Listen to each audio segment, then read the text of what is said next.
2, Chronicles 36. And the people of the land took Jehoahaz, son of Josiah, and made him king in Jerusalem in place of his father. Jehoahaz, king of Judah. Jehoahaz was 23 years old when he became king, and he reigned in Jerusalem 3 months. The king of Egypt dethroned him in Jerusalem and imposed on Judah a levy of 100 talents of silver and a talent of gold. The king of Egypt made Eliakim, the brother of Jehoahaz, king over Judah and Jerusalem, and changed Eliakim's name to Jehoiakim. But Necho took Eliakim's brother Jehoahaz and carried him off to Egypt. Jehoiakim, king of Judah. Jehoiakim was 25 years old when he became king, and he reigned in Jerusalem 11 years. He did evil in the eyes of the Lord his God. Nebuchadnezzar, king of Babylon, attacked him and bound him with bronze shackles to take him to Babylon. Nebuchadnezzar also took to Babylon articles from the temple of the Lord and put them in his temple there. The other events of Jehoiakim's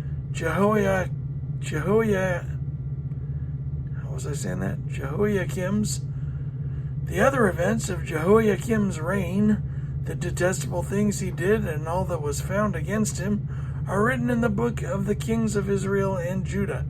And Jehoiachin, his son, succeeded him as king. Jehoiachin, king of Judah.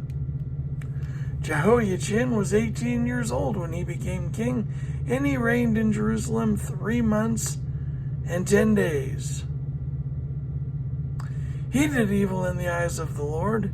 In the spring, Nebuchadnezzar sent for him and brought him to Babylon, together with articles of value from the temple of the Lord, and he made Jehoiachin's uncle Zedekiah king over Judah and Jerusalem.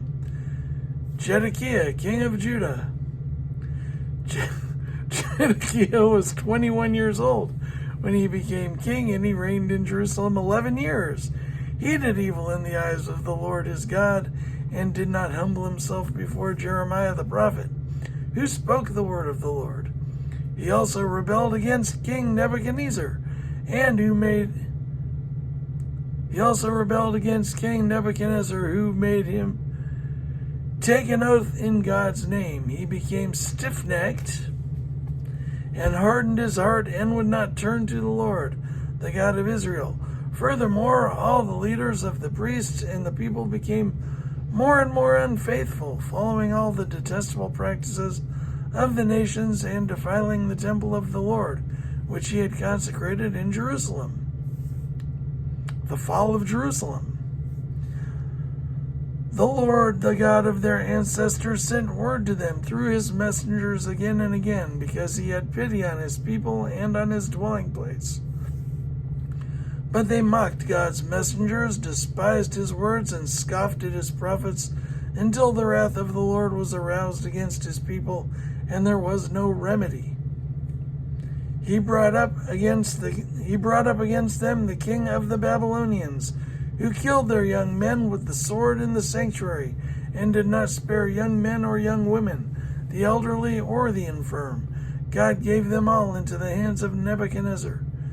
He carried to Babylon all the articles from the temple of God, both large and small, and the treasures of the Lord's temple, and the treasures of the king and his officials.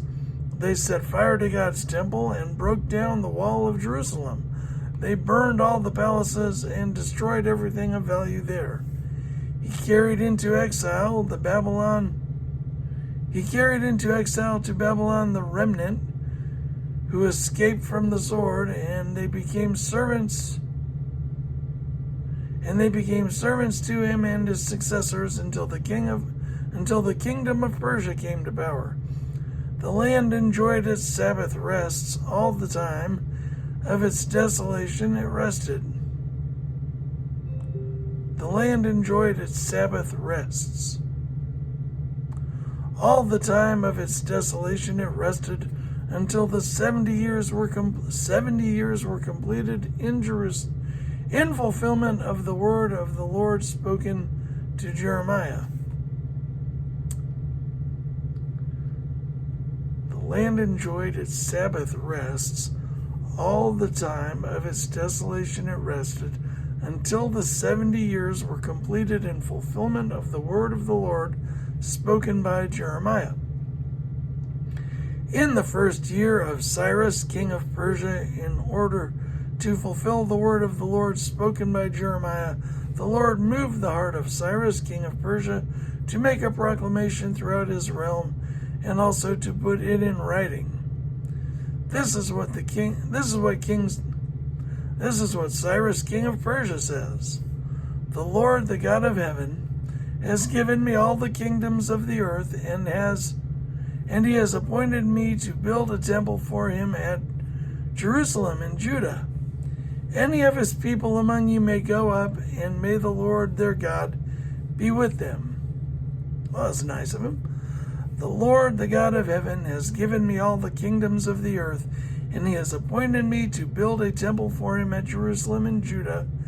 Any of his people among you may go up, and may the Lord their God be with them.